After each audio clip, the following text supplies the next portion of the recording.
Welcome back to the channel. I'm just going to be running through my weekly watch list just so you can see kind of what I'm keeping on for this week, where I'll be looking to take action, and what particular kind of style of trade I'll be taking. And it'd be quite beneficial for those of you. You can kind of see what it's like to keep an eye on a watch list and what it's like to be organized going into the week and why it benefits you.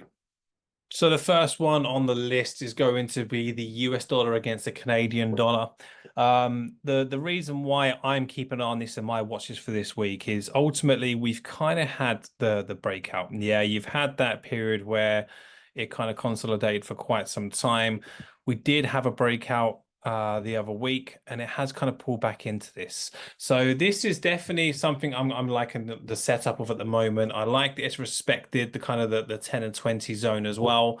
I'm not necessarily going to be looking for swing trade positions on Forex. Forex for me is extremely volatile. So not always the best one to buy and hold, although you can see some impressive moves. Me personally, I like to be a little bit more proactive and short-term trades on US dollar CAD.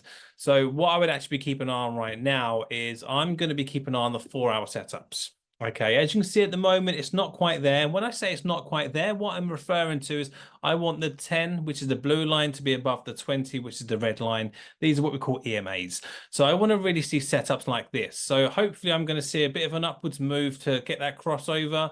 And then what I'm going to keep an eye on, which for those of you that kept an eye on the channel, this was in the watch list for this move on this week commencing the 11th.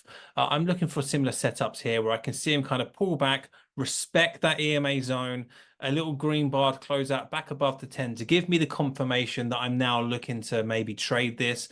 And then this is kind of the signal of the potential reactions for me to take these sort of reaction setup trades where they're kind of short bursts, which are nice to catch some small pips amongst the Forex pairs.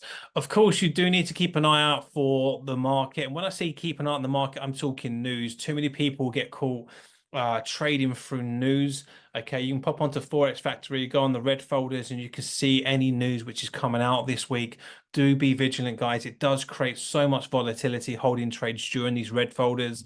Again, not saying you can't trade from it. All depends on your strategy. Of course, do your own due diligence, but I always make sure I'm prepared for the week. I keep an eye on that news.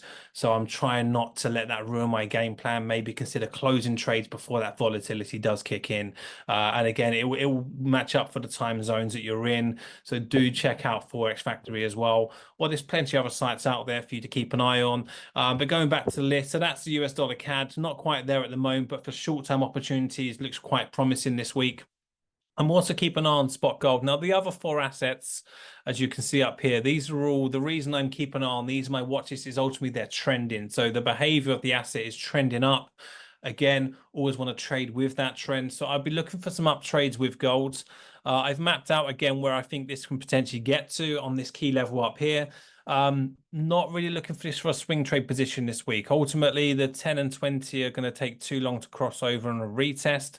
So this is going to be one that I'm keeping an eye on for some short-term opportunities. So again, I'm going to be relying on that 4-hour setup where ultimately you can see we've had some nice setups already happening last week. Hopefully this is going to continue on this week.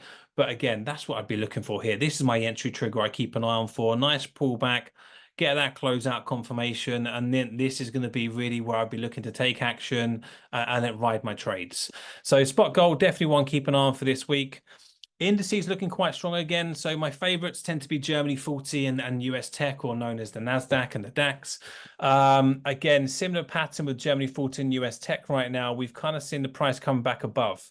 Not going to be swing trade positions for this week. If they are, it's going to be later in the week. There's definitely room for the next target, but it's going to be a while because we need the EMAs to cross back over before then getting these sort of retest.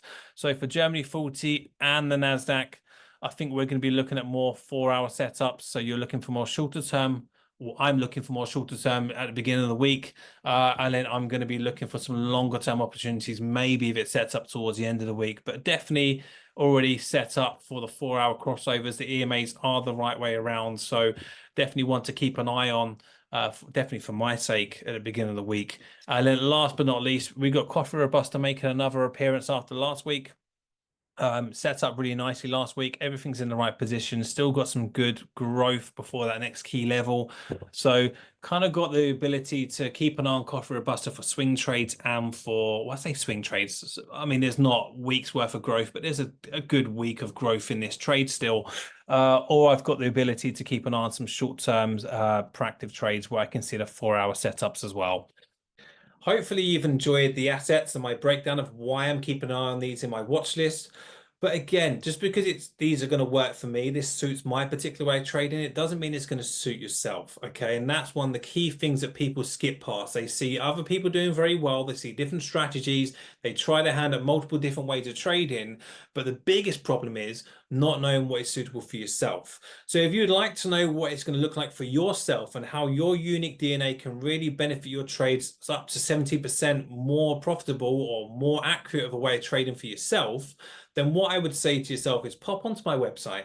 There is a free unique DNA quiz there at the moment to find out what's suitable for yourself. And of course, you don't miss out on any future content. Do like and follow the page.